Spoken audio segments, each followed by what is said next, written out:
Hi, I'm Ken Reed from North Sails, and we're standing aboard the IC37 just before its very first Invitational Cup. I'm here today to help show everybody how to take reef on the mainsail and the jib. Reefing was a big part of this project because the club and the people buying these boats really wanted to sail the boat in big breeze. So if we get some breeze out there, there'll be a flag flown on the race committee boat as to either reefing the jib or reefing the main or reefing both. It's happened a few times so far this summer, so we'll get right to it and show you guys the little tricks as to how to effectively reef the IC37. Before we try to set this all up, just make sure the vang's eased a little bit. Before the mainsail goes up, you need the reef line to go in. There's only one clew kringle in the mainsail, so that makes it pretty simple. From the back end, from the back sheave, then around the boom, around the under part of the boom, under the foot. And you don't tie a bowline here, you tie a bowline around the line itself. So if I can remember how to do a bowline, up the hole, around the tree, back down the hole again. And what this allows it to do is cinch itself. So it'll stay tight around the boom, yet the outhaul will still work when it pulls on coming back. Before the mainsail goes up in the air, we have the clew line tied on. We want to make sure this jammer inside the boom is open. You stick your hand in and just open up the handle and make sure that jammer is wide open. If it's not wide open, obviously the line won't ease off and the mainsail won't be able to go all the way up. Before hoisting the mainsail, just make sure that the main halyard is through the strop. The strop is supplied on all the different boats. Obviously that hole is not big enough the loop is not big enough to go over the winch. You just do a little cow hitch in here, slide it over the winch. There's only one winch on one side, so you're pretty much sorted and you're ready to hoist the mainsail.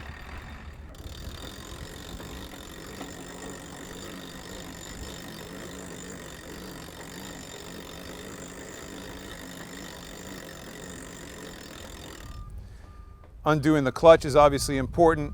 We have the mainsail all the way up right now, clutch is open, and we're ready to drop the mainsail down into its reef position. We have the mainsail all the way up right now. We want to actually ease the outhaul a little bit, just to kind of prevent chafe from the outboard end of the boom. So we just ease it 6 inches and cleat it back down, and we're good to go. We make sure that the clew reef line is actually led correctly down to the eye that's spliced in at the base of the mast. And you'll notice that Jesse and Hillary have put it through the pad eye on the deck that's actually used for the jib lead. That's really a good feature because it gets it to the winch and makes sure that the lead is proper on the winch. Now that we've prepared everything, the vang's off, the leeward runner is all the way forward, we're ready to reef. And the key to reefing is getting the tack end secured first. I'm on the halyard, Jesse is on the outboard end and Hillary's on the inboard end. There's no rope on the inboard end, so we're just going to lower this thing down. Go ahead, Hillary, give it a good yank. And there's one grommet in the luff, pretty simple. And there's one spliced on small piece of rope right by the pad eyes on the tack that goes through the ring and gets secured on the leeward side. Now that the tack is secured, we're going to have Jesse pull on the outboard end.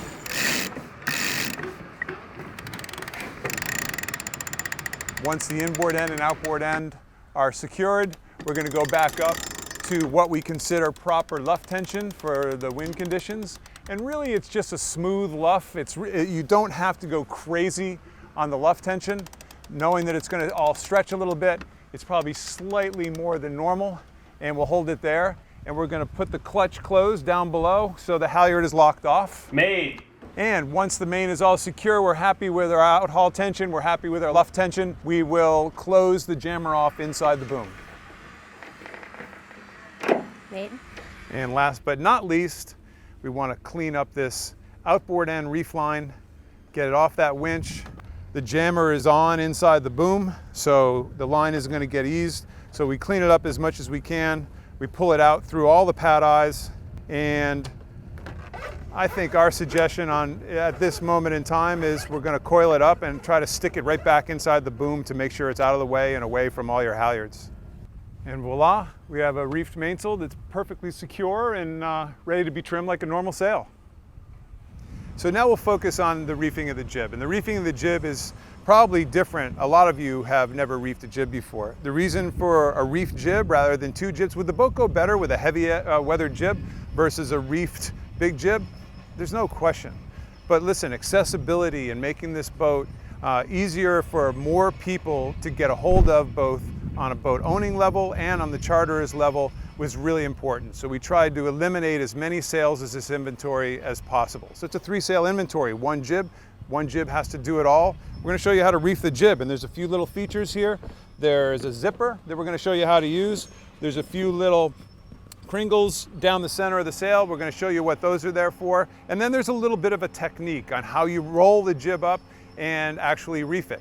It's easiest to do it statically when obviously you're not heeling over and waves crashing over the side. Sometimes that's not possible, but we definitely want to try to do this as statically as possible with the boat as flat as possible, using 2 or even 3 people.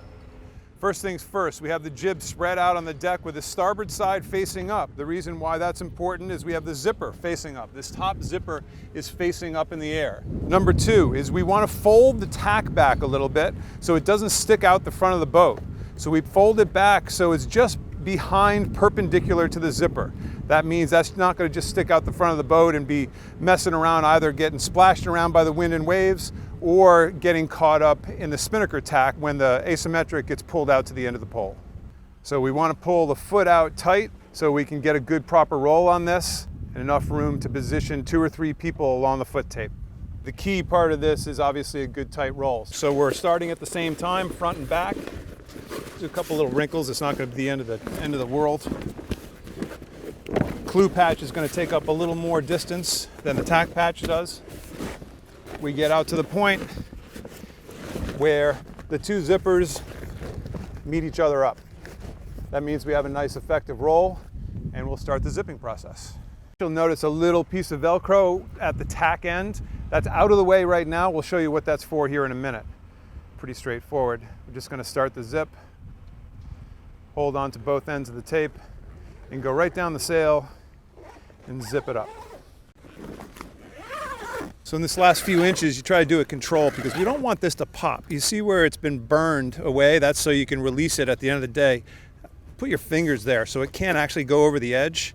You keep it still secure on both sides, and take this piece of Velcro and wrap it around pretty snugly so the zipper can't move, and it really keeps that zipper so it can't pop open at the same time. Same thing at the tack. We want to take that piece of Velcro that we had out of the way, and we want to snug it up pretty good, and it's really just securing so that zipper can't pop open during the day exactly when you don't want it to. So on board the boat is supplied 4 small black sail ties. Those are kind of our last line of defense to make sure that zipper can never come apart. We essentially secure it snug but not overly tight. That's something that once the sail goes up in the air, you can adjust once the sail is in the air as well, and get a little firmer or a little looser depending on how you like it. So this essentially is done. This is how it should look on deck. All 4 sail ties are tied in. Zippers are secured at both ends. We're ready to go sailing. Now it's just simply securing the sail as you always would. The new tack location in its reefed position goes on first, and then we'll just do all the hanks above it thereafter.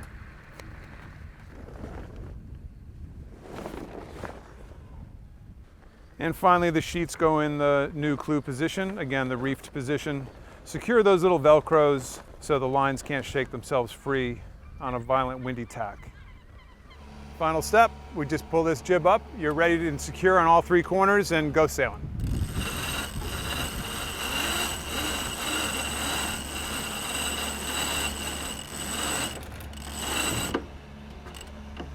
In the reef position, you're going to find the clue height quite a bit higher. It's come down on the head. The clue has to be higher in order to make the track, but we also wanted to get rid of some sail area down low. Really one of the biggest trimming differences with a reef jib is you have to move the lead quite a bit further up in the air. It's down low in its normal full jib position, and we ease it up quite a bit. It's going to be more up around in there for the reef jib position. One final reminder, once the jib halyard's all the way up, we keep the jammer open, we don't close the jammer, and we keep it on the winch going upwind while under load. When it's on the jammer, it has a tendency to do some bad chafing or even breaking of the halyard. As you can see, the foot of the jib is really secure, and these strops are primarily here to take the pressure off the zipper. So the zipper is there to make it look pretty and overly secure, but the strops take a little bit of the tension off of this zipper. They don't have to be overly tensioned, you'll get lots of nasty creases. They just tensioned enough to make sure the zipper is pretty much loose in there. And then finally, grab the tack, the rolled up tack. You'll see that it's in a nice little spot. We pull it all the way to windward so it doesn't affect the tack of the asymmetric when it's pulled out to leeward. It's designed to be on the opposite side of the boat from the asymmetric being pulled out to the end of the sprit. So that's the fine points of actually reefing an IC37. It's designed to be safe, it's designed to be secure, it's designed for the sails to be set up and raised just as hard as if they were all the way up. So have fun, be safe, and go fast. On behalf of Hillary, Jesse, Stu, our producer, Scott the photographer, I'm Ken Reed. Enjoy Newport and good luck to all. Have a great regatta.